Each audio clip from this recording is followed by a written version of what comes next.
Hello, I'm Dick Dirksen, and I want to talk about our children.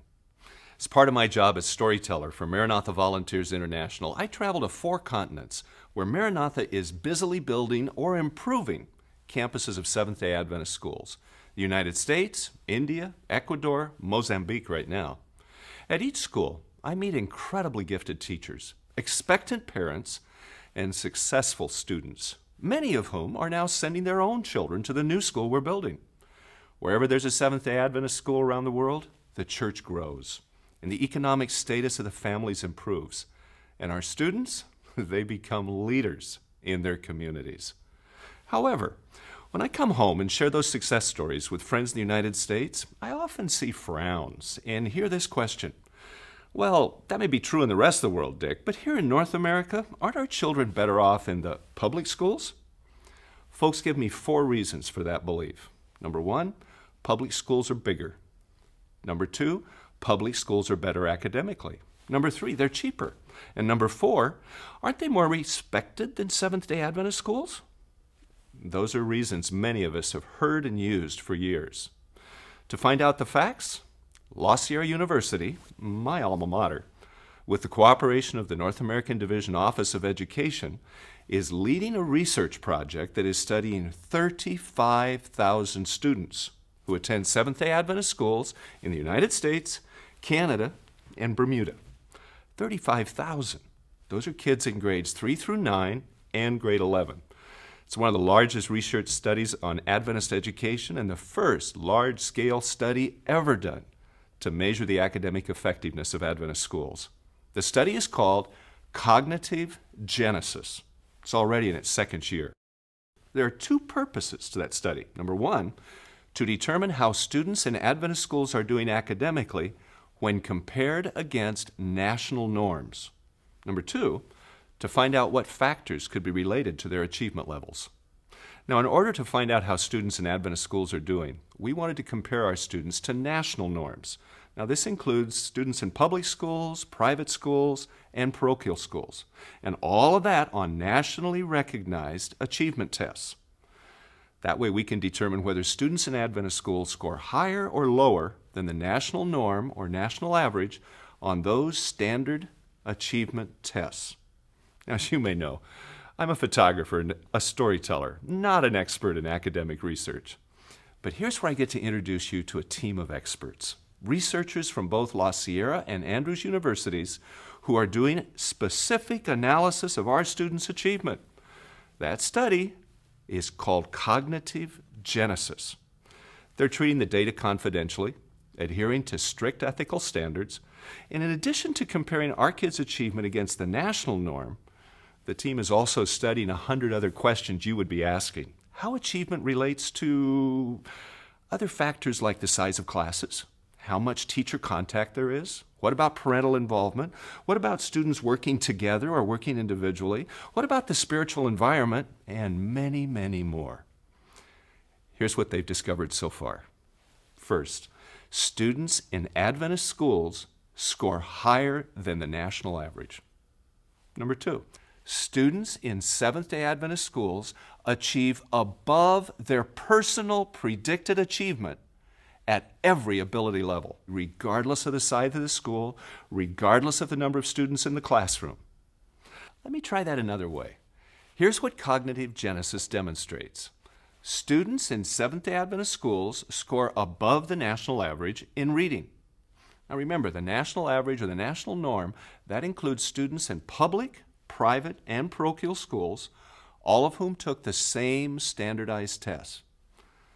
Another one, students in Seventh-day Adventist schools score above the national average in math. Students in Seventh-day Adventist schools score above the national average in language arts. Now that includes reading, writing, and knowing how to express yourself in English. It's getting repetitive? Be glad, because it's true. Students in Seventh-day Adventist schools score above the national average in social studies.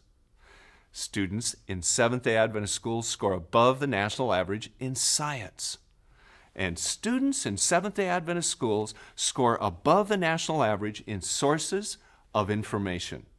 Now that includes knowing how to use a library and how to Google information on the web.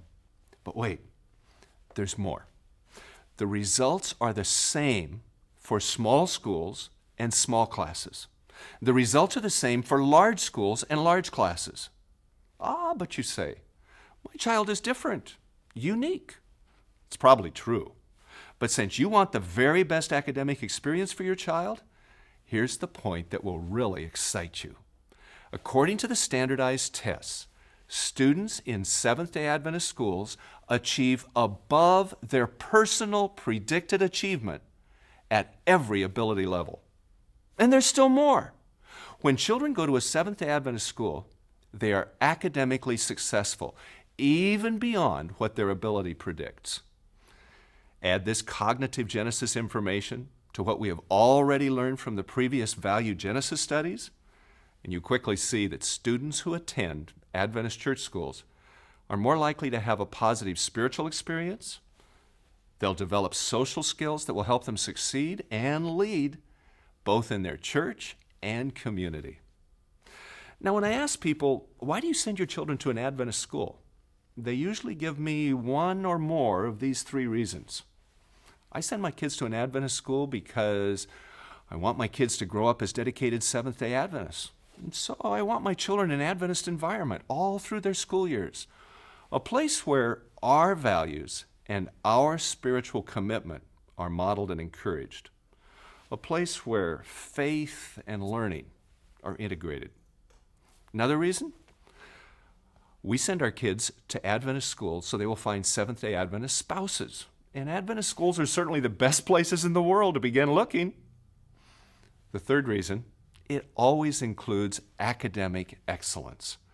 They say something like, I want my kids to have the best teachers who will help them learn the knowledge and skills that will help them be successful in life.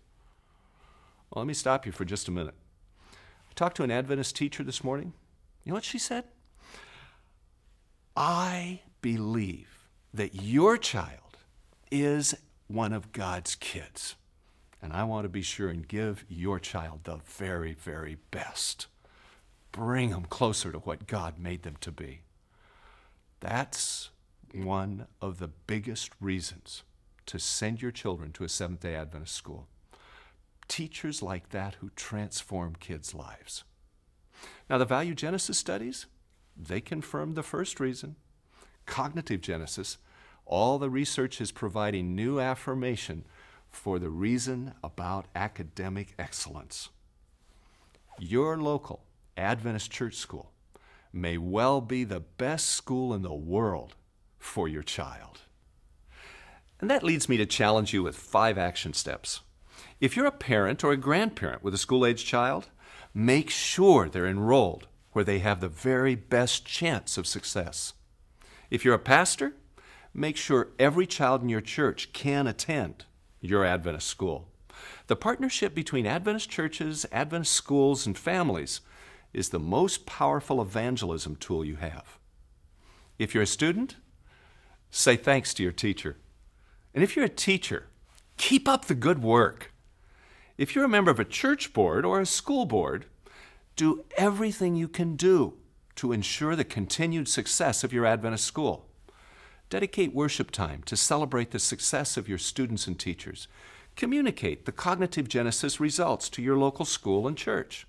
Tell the parents about the advantages of an Adventist education. Ensure that your Adventist school receives all the support it needs. Our students, they deserve the best.